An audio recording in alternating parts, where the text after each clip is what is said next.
Welcome to this Stampscapes unboxing of the overseas brand acrylic paint pen. Acrylic as opposed to the oil-based paint pens, which I think they also make.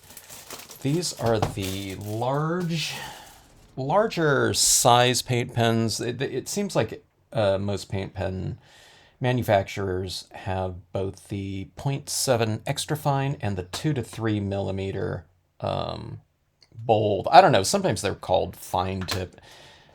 How these bullet tips are fine, I don't know. I don't know what that's comparing them to, because I don't think there's like anything like a 5 or 6 millimeter or something like that. But okay, so I'm buying this just white here, okay, because I go through white more than anything else. I need to get some extra fines as well, but I also need more of the larger ones, which I've been using quite a lot over these last, I don't know, several months, maybe going back, I don't know, maybe even over a year now at this point in time. Okay, so these pens, you want to get them flowing. And, okay, I've been using the Artistro brand for my 0.7 and the Emoki brand for the 3 millimeter pens, but I thought I would try, just some different brands to see how they work. These are pretty inexpensive, relatively speaking, especially in comparison to, or compared to, I don't know, previous media that I've used in the past. These pens are under $1 each, and it looks like you can, I don't know, click on the coupon sale too, but let's get it flowing and let's see how it worked. Okay, now, before this video, I just took this whole box and I just kind of shook it up for a while, but I don't know, you're supposed to kind of shake it up pretty good. Maybe I should do that individually with this one as well. So shake it up both, kind of this way down, flip it around, do it the opposite way maybe. You don't know how these have been stored. They've probably been stored on their sides, but you never know. They could have been stored upright, so I'm going to just do it, I don't know, both ways. Okay, so these acrylic paint pens can be used on just about anything. You got plastic, glass, wood, stone. Stone's the one that I see them advertising the most in terms of examples. Metal, fabric, and okay, good. This one doesn't have it. I've had one of these pens that said skin. Who's going to use some acrylic paint on their skin, to, I don't know, do whatever with? That'd be kind of crazy. All right, so what you do is you're supposed to release this initially like this to let some of the air out. I usually don't bother doing that. I usually just do that directly onto, a test surface or a piece of blotter paper, whatever you want to do. And let's see how fast this gets flowing. So you're supposed to kind of release the, or press the spring down a couple times. And okay, this one's going pretty fast. I see it already feeding. That was really quick.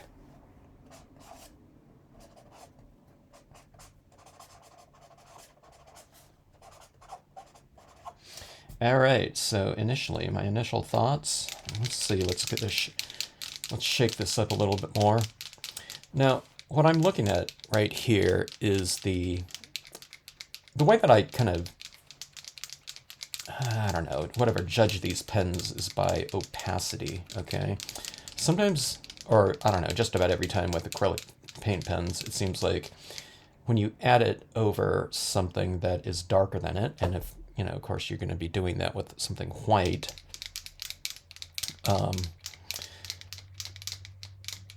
it looks more opaque when initially applied, and then as it dries, it gets more transparent and see-through.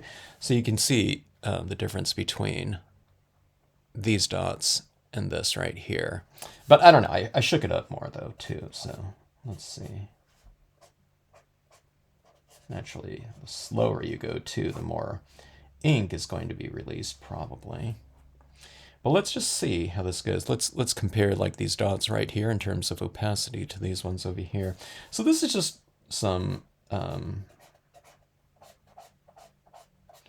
black matte paper cardstock, okay? So that's not looking too bad. This got a little bit more translucent. These dots are looking pretty good, but they're still kind of raised, and they haven't soaked into the paper yet, past the surface. So that's probably what's going on with like real thin and fast applications like that. You have a lot of the binder that's being released and not as much of the pigment here. So if I'm doing something like this with this type of mark, you're leaving a little bit more of a puddle than going like this, where you're just kind of wiping onto the surface. So I use mostly the dot application of ink for what I'm doing. So this shouldn't be any type of issue in terms of, you know what I mean? I don't sign my, name with a, 3 millimeter paint pen or something like that. Let's add a little bit of shimmer to this. So my fine tip pens were almost too small for something like this. Adding this little shimmer down in this water. So the 3 millimeter is going to probably do nicely. I don't know if you can see that right here, but I added some little shimmering dots down there, okay? And then up here in the light area. You can see the 0.7 millimeter pretty good in here where there's more contrast, but like in here where you just want kind of a little bit of a reflective quality, that's what these pens are really good for. I mean, they're good for other things too, but in the context of a scene like this. So what I'll do is I'll have a little bit of a raised shiny dot, which acrylic kind of looks like paint, does. And it just adds a little bit more texture into a scene, so you can see that light through there a little bit more. And like I said, the 3 millimeter really does well with that. Okay, so this is just about dry right here, and those little dots right there are pretty opaque, so that looks pretty good. Let's try it on top of some vinyl holographic. Shouldn't be any kind of problem adding these in. Like I said, it draws on just about anything. Vinyl holographic, printable paper is also something that's very, it's designed for taking water-based media, so that looks pretty good on there. See, something like that, if you're going to add in these little dots like that to add an extra layer. I mean, you could do it with the 0.7, but the 3 millimeter just, I mean, it's bolder, so it covers more ground.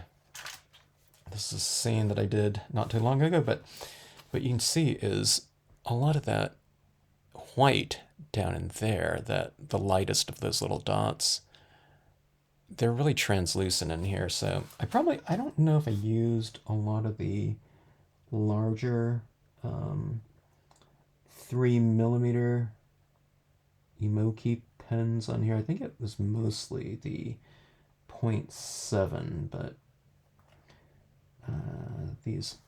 a few little accents with a bolder tip pen might be good.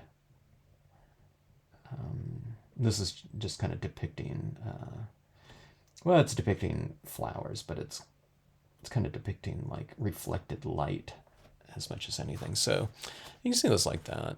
It kind of brings the forest floor to life a little bit. And what you have is more light coming into the scene like this with these little touches. In this one, I don't want to add a huge amount. I'm just, I don't know, kind of doing a little path of light this way. And that really stands out well. Okay, so those are my uses for this type of pen. I don't do a huge amount of vast areas of coloring with it. So, or I don't do rock painting with it. Looks like I got some paint on me. I guess that's a good sign. But let me see, back here. Got paint all over me. I don't know where it came from. But I go through a lot of these, so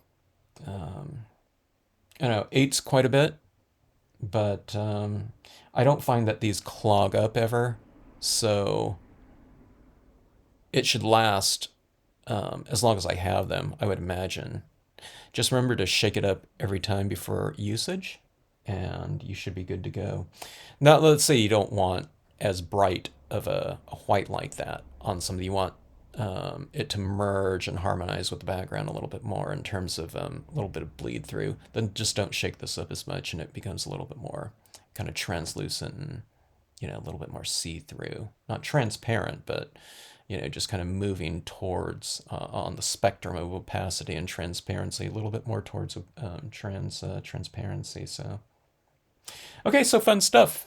The overseas white 3 millimeter paint pen. I don't think this is a 2 millimeter. It doesn't say on this.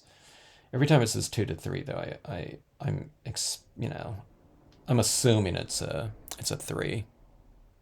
Okay, so anyways, thanks for watching.